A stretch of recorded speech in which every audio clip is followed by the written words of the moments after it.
I want to begin with something important, and I say this calmly and with care. Many adults today are experiencing rising blood sugar levels without even realizing it. It doesn't happen suddenly. In most cases, the body gives quiet signals for years before anything shows up on a test or becomes a real concern. And what often sits in the background during all those years is something called insulin resistance. You may feel more tired after meals. You may notice stronger cravings, especially for sweets or refined foods. Your energy may rise and fall throughout the day.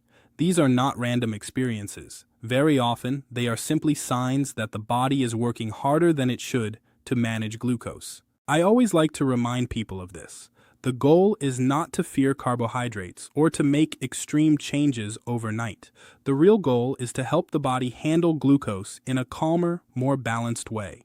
Small daily habits can gently support this process over time, and that is especially valuable as we get older and want to stay active, independent, and mentally sharp. Let me walk you through practical strategies that can help reduce sharp glucose spikes and support better metabolic balance.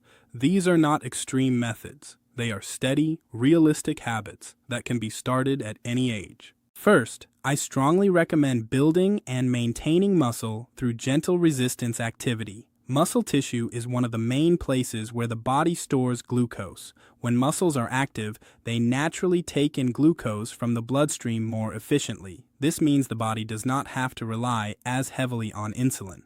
The good news is that this does not require intense workouts. Even 2 or 3 sessions per week using light weights, resistance bands, or simple bodyweight movements can be very helpful. The key is consistency, not intensity. Over time, stronger muscles support more stable energy and better glucose handling. Second, it is important to focus on reducing glucose spikes rather than eliminating carbohydrates entirely. Many people believe that all carbohydrates are harmful, but that is not accurate. The body can manage carbohydrates quite well when they are consumed in reasonable portions and combined with other nutrients. The main issue arises when glucose enters the bloodstream very quickly and in large amounts. I recommend choosing slower digesting carbohydrate sources and pairing them with protein, healthy fats, or fiber. This helps create a gentler rise instead of a sudden spike. Third, be mindful of liquid calories. Drinks that contain sugar, even those that appear healthy, can enter the bloodstream extremely quickly. Fruit juices, sweetened coffees, flavored drinks, and even some smoothies can cause rapid glucose increases because they require little digestion. When sugar is consumed in liquid form, there is no chewing and very little fiber to slow absorption. A calmer alternative is to eat whole fruits instead of drinking them, and to prioritize water, unsweetened tea, or other simple beverages. Fourth, I recommend combining carbohydrates with protein and healthy fats whenever possible. When carbohydrates are eaten alone, they are digested quickly, but when they are part of a balanced meal, digestion slows down naturally. For example, if you are eating toast, adding eggs or nut butter can help. If you are eating rice or potatoes, including fish, chicken, beans, or vegetables, can make a significant difference. These small combinations help the body process glucose more smoothly and often keep you satisfied for longer. Fifth, it may help to reduce constant snacking throughout the day. Every time we eat, the body releases insulin. If we eat very frequently, insulin remains elevated for long periods without much rest. I often suggest creating clear gaps between meals and allowing the body time to return to baseline. Feeling mild hunger before the next meal is not necessarily a negative sign. In fact, it can be a normal and healthy signal that the body is using energy efficiently. Sixth, we should not overlook the role of stress. Chronic stress can influence blood sugar even if your diet is well balanced. When stress levels stay high, the body releases stress hormones that signal the liver to release stored glucose into the bloodstream. This response is helpful in short bursts, but when it becomes constant, it can make glucose regulation more difficult. Gentle stress management practices such as walking outdoors, breathing exercises, talking with loved ones, or simply protecting quiet time during the day can make a meaningful difference. Seventh, the order in which you eat your food can also support more stable glucose levels. I often recommend starting meals with fiber-rich foods like vegetables, then moving to protein and healthy fats, and finishing with carbohydrates. Fiber creates a slower digestive process, which leads to a more gradual absorption of glucose. This is a simple habit that does not require changing what you eat, only how you eat it. Eighth, sleep deserves special attention, especially for adults over 50.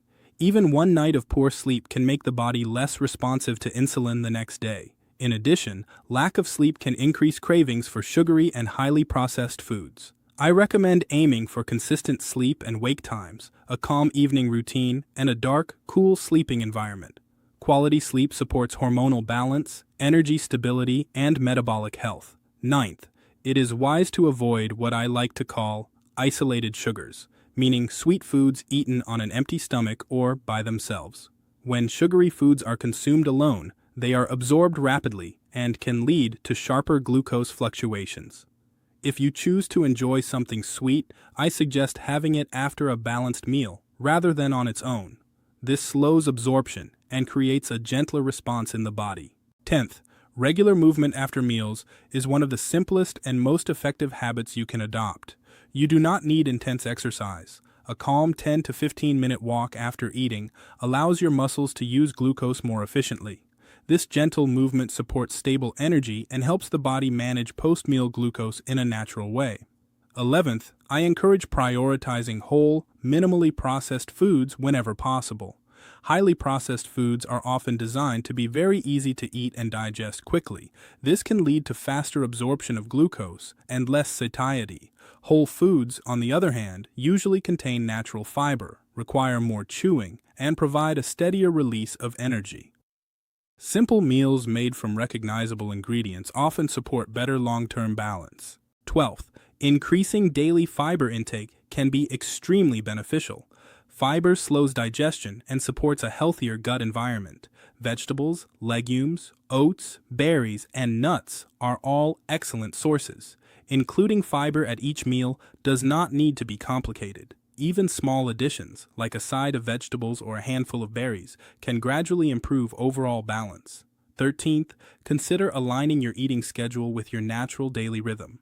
The body generally handles glucose more efficiently earlier in the day compared to late at night. Eating larger meals earlier and lighter meals later, and finishing meals a few hours before bedtime may help support both sleep quality and metabolic stability. 14th, it can also be helpful to monitor key health markers over time with your healthcare provider. Looking at patterns such as long-term glucose markers, lipid profiles, and overall trends can provide a clearer picture than relying on a single number. Early awareness allows for gentle adjustments long before bigger concerns develop. 15th, creating longer overnight breaks between dinner and breakfast can give the body time to reset metabolically. This does not mean extreme fasting. It simply means avoiding late-night snacking and allowing several hours of rest from food during the night. Many people find that this alone improves morning energy and appetite regulation. 16th, moderating alcohol intake may also support better glucose regulation. Alcohol can influence sleep, appetite, and how the body processes energy. Reducing frequency or portion size can be a supportive step for overall metabolic balance. 17th, paying attention to waist circumference, not just body weight, can offer useful insight into metabolic health. Fat stored around the abdominal area tends to be more metabolically active. Gentle strength training, walking, and balanced nutrition can gradually help improve body composition over time. 18th, it is important to understand that supportive medications, when prescribed, can be useful tools. However, lifestyle habits remain the foundation of long-term metabolic health. Healthy routines work together with medical guidance rather than replacing it. And finally, I want to emphasize consistency over perfection. The body does not change overnight, and it does not need extreme measures. Small, steady habits practiced daily often have a greater impact than drastic changes that last only a short time. A short walk after meals, balanced meals, good sleep, and regular movement may seem simple, but over months and years, they quietly support how well we age. What you do each day may not feel dramatic in the moment, but over time, these gentle choices help maintain stable energy, mental clarity, and independence.